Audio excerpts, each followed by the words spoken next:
foot that's up. Okay, we're gonna press that kettlebell up, and then the rotation comes.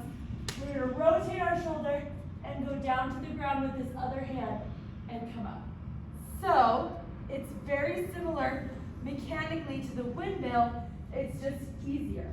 Okay, it's like a step down from the windmill, so that if you have struggles with the windmill as far as flexibility or mobility in your shoulder, this will make it a little easier, but it will target that oblique just the same.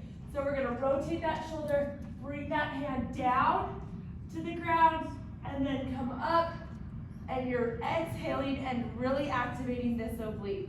So it's a good one. I am super excited. Krista is a genius. So we have 8 to 10 of those on each side. So do 8 to 10. Because we're not doing the full windmill, you might be able to go a little heavier than you would if you were doing the full windmill.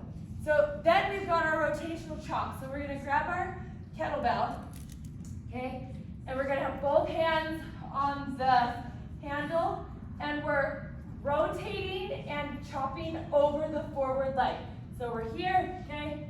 And then we switch and chop, okay? Trying to keep from letting our hips do too much swinging. We're trying to keep our hips nice and stable so that it is just that core that is working, okay? So you can do it ballistically where you're jumping and switching your feet, or if you just want to step as you swing that kettlebell back, you can do that as well. Make it a little easier. So you have 16 total of those. So each side is a rep, 16 total. Then we've got, as if our core and our obliques are not burnt out enough, we have a landmine side crunch. So we're here, we're gonna pick the landmine up, okay? Feet are bilateral in this, and we're just going to go down, okay? And then come up. So we're pulling back in to this opposite oblique. So we're coming down, kind of rotating this shoulder back a little bit, and then standing up, okay? Here, it's really important that when you bring that landmine down, you're not letting your tailbone pop out, okay? So we want to keep that pelvis tilted so that our core is involved, so that this oblique can turn on.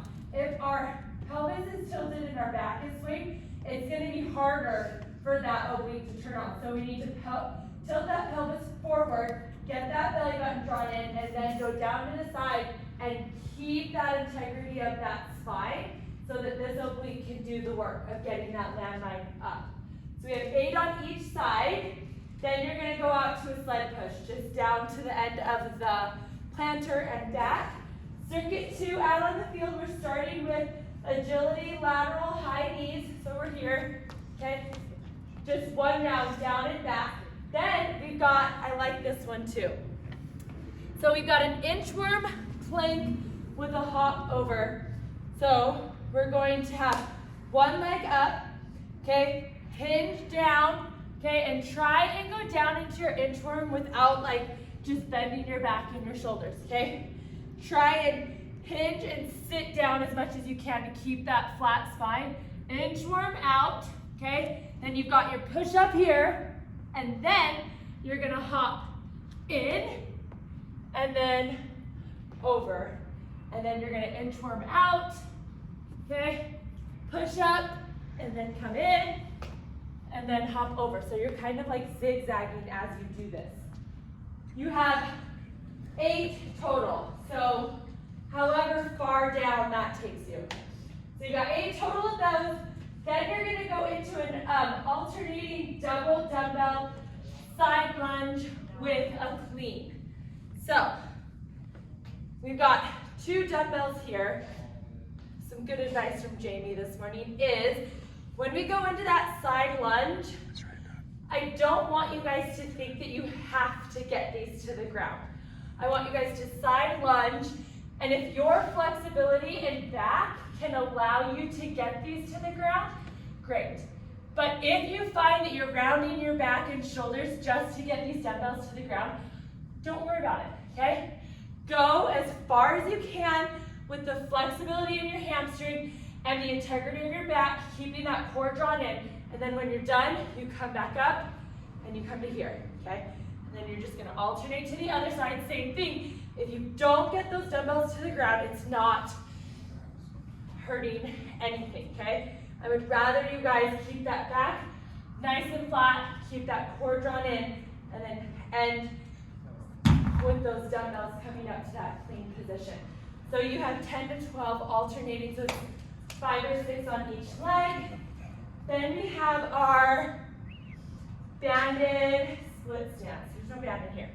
Okay, so we're going to have our bands with the handles. You're going to have one foot forward. The band is going to be around this foot, and you're going to be in an iso curl, and you're reaching and rotating with the opposite hand. So if my right foot is forward, I am rotating and reaching with my left hand, okay? Making sure that I'm not moving my hips, I'm moving my upper body, my core is nice and tight, and I'm fully extending this arm. So if you pick a band and you find yourself really struggling and kind of straining that back to get that band out there, just drop down to the lighter band and get that full range of motion through that move. So we have 8 on each side, so when you switch, the band will go around your left foot, and then you'll be reaching and rotating with your right hand. And then you've got a leg under toe touch, 10 of these. So we're here in our tabletop, okay? Leg comes under, hips face the ceiling, then we touch that toe, come back, reset, and then turn to the other side, touch that toe, okay? Reset, rotate, touch that toe, and that's it for 32.